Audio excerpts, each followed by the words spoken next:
샬롬, 2022년 8월 6일 토요일입니다. 기도하겠습니다. 주님, 오늘도 말씀으로 이 하루를 열게 하심을 감사드립니다. 사랑하는 주님, 오늘 하루 온전히 주님께 의지하게 하소서.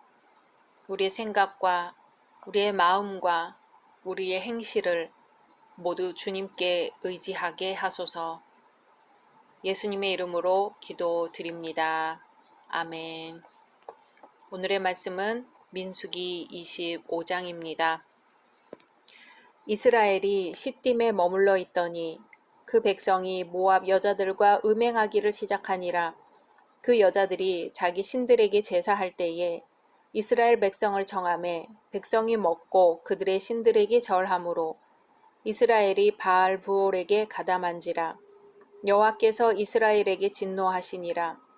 여호와께서 모세에게 이르시되 백성의 수령들을 잡아 태양을 향하여 여호와 앞에 목매어 달라. 그리하면 여호와의 진노가 이스라엘에게서 떠나리라. 모세가 이스라엘 재판관들에게 이르되 너희는 각각 바알부올에게 가담한 사람들을 죽이라 하니라. 이스라엘 자손의 온 회중이 회막문에서 울 때에 이스라엘 자손 한 사람이 모세와 온 회중의 눈앞에 미디안의 한 여인을 데리고 그의 형제에게로 온지라.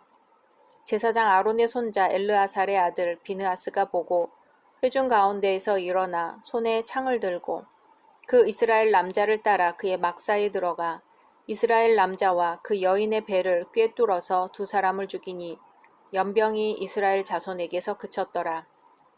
그 연병으로 죽은 자가 2만 4천 명이었더라. 여호와께서 모세에게 말씀하여 이르시되 제사장 아론의 손자 엘르아살의 아들 비느하스가 내 질투심으로 질투하여 이스라엘 자손 중에서 내 노를 돌이켜서 내 질투심으로 그들을 소멸하지 않게 하였도다. 그러므로 말하라. 내가 그에게 내 평화의 언약을 주리니 그와 그의 후손에게 영원한 제사장 직분의 언약이라. 그가 그의 하나님을 위하여 질투하여 이스라엘 자손을 속죄하였음이니라.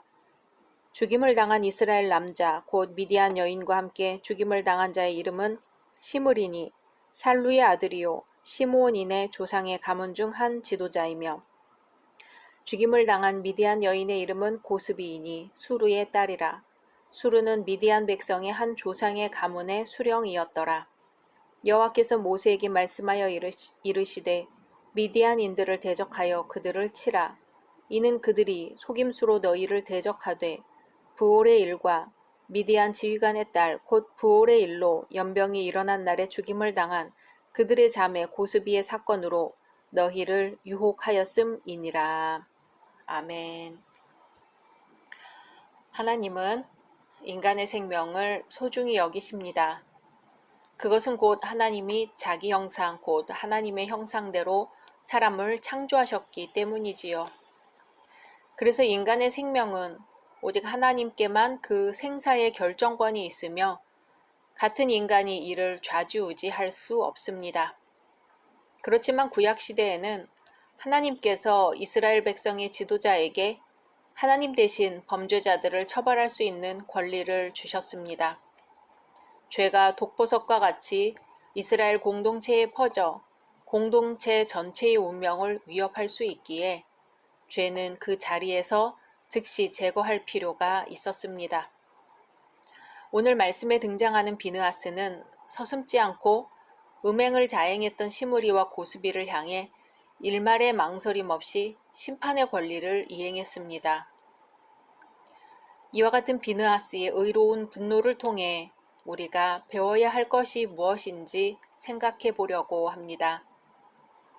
이스라엘은 여호와 하나님의 이끄심으로 말미암아 전쟁에서 승승장구했습니다. 이에 위협을 느낀 모압 왕 발락은 발람의 저주를 통해 이스라엘을 멸망시킬 계획을 세웠지요. 이것이 무산되자 이제 부올의 아들 발람은 31장을 통해 보면 이스라엘 내부 깊숙이 음란의 문화를 투입시키려는 계획을 세웁니다. 즉 모압 여자들과 음행하도록 조장한 것이죠. 이에 이스라엘은 여지없이 유혹에 걸려들게 되었습니다. 뿐만 아니라 모압 여인들이 섬기던 우상 바알부올에게 절까지 하는 파렴치한 행위를 자행했습니다. 이스라엘 백성들은 시딤에 이르기 전까지 말할 수 없는 고난과 역경을 다 헤쳐왔으나 그만 가나안에 들어가기 직전 시딤에서 무너지고 만 것이지요. 여기서 우리가 기억할 것은 환난과 어려움 속에서는 긴장하고 깨어 기도하기 쉽지만 평화가 오고 긴장이 풀어지게 되면 오히려 무너지게 될 위험이 더 크다는 사실입니다. 그때는 마음을 놓고 기도하지 않기 때문이지요. 성도는 힘들 때나 그렇지 않을 때나 항상 깨어 죄와 악에 대항하여 기도하는 자들이 되어야 할 것입니다. 이제 이스라엘의 우상 숭배와 음행으로 인하여 하나님께서는 그들 가운데 연병의 형벌을 내리셨습니다. 이에 이스라엘 백성들은 통회하며 그들의 죄를 회개하지만 연병은 그치지 않았습니다. 모세를 비롯한 이스라엘의 두령들이 회개하며 엎드려 있는 가운데 시므리라는 이스라엘의 두령이 미디안 여인을 보란 듯이 자신의 장막으로 데리고 들어가는 일이 발생했습니다. 그는 이스라엘의 음행에 마땅히 책임감을 느끼고 목숨을 내놓고서라도 회개해야 할 지도자였음에도 불구하고 오히려 모든 사람들이 보는 가운데 파렴치한 일을 행한 것이지요. 이에 의분에 찬 비느하스는 그의 장막 안으로 들어가 시므리와 미디안 여인을 창으로 꿰뚫어 죽였습니다. 비느하스는 이스라엘 가운데 퍼진 우상 숭배와 음란이 하나님 앞에 얼마나 큰 죄인지를 깨닫고 있었던 사람입니다. 하나님께서는 특별히 영적 간음인 우상 숭배를 증오하시기 때문에 그들의 죄는 용서받을 수 없는, 반드시 그 대가를 치러야 하는 중죄였던 것입니다. 그래서 연병은 2만 4천 명의 사망자를 내었습니다. 하나님의 진노를 영적 분별력으로 정확히 알고 있었던 비느하스는 단호히 범죄자를 처단하였습니다. 이에 대해 성경은 그의 의분이 정당한 것일 뿐 아니라 하나님의 칭찬과 복을 받을 행위였다고 기록하고 있습니다. 이러한 비느하스 한 사람의 하나님께 대한 의로운 열심이 회개와 통회함으로도 멈추지 않았던 연병을 그치게 하고 수많은 사람들의 생명을 살렸습니다. 비느하스와 같이 의로운 한 사람의 행동은 매우 중요한 의미가 있습니다. 하나님께서는 오늘도 하나님의 마음을 가지고 의를 행하는 바로 그 한 사람을 찾으시기 때문입니다. 비느하스는 하나님의 질투를 가지고 범죄를 처단함으로써 이스라엘에 대한 재앙을 그치게 했을 뿐 아니라 제사장으로 행한 속죄 행위로 인하여 하나님으로부터 복의 언약을 받았습니다. 하나님께서는 하나님을 향하여 뜨거운 마음을 가지고 있는 비느하스를 기뻐하시고 그에게 영원한 제사장 직분의 언약을 주셨습니다. 우리는 훗날 하나님 앞에 섰을 때 선이든 악이든 각자 행한 대로 보응을 받습니다. 고린도후서 5장 10절에서는 우리가 다 반드시 그리스도의 심판대 앞에 드러나 각각 선악간에 그 몸으로 행한 것을 따라 받으려 함이라고 말씀하십니다. 그러므로 우리가 비느하스와 같이 하나님의 심정으로 하나님의 마음에 흡족한 의의 행동을 한다면 우리도 하늘의 큰 상급을 받게 될 것입니다. 이스라엘 중 그 어느 누구도 하나님의 마음을 흡족하게 하지 못했으나 하나님과 이스라엘 사이를 중재하여 이스라엘의 연병을 그치게 한 신앙의 영웅 비느하스는 후에 모세의 명을 받아 군사를 거느리고 미디안 족속 5 왕들을 응징하는 영광스러운 일을 맡습니다. 그리고 그는 이스라엘 제사장들 중 가장 용감하고 실천력 있는 제사장으로 후세에 길이 남게 되었습니다. 비느하스의 의로움과 담대함 앞에 우리는 이 말씀을 기억해야 할 것입니다. 너희는 강하게 하라. 손이 약하지 않게 하라.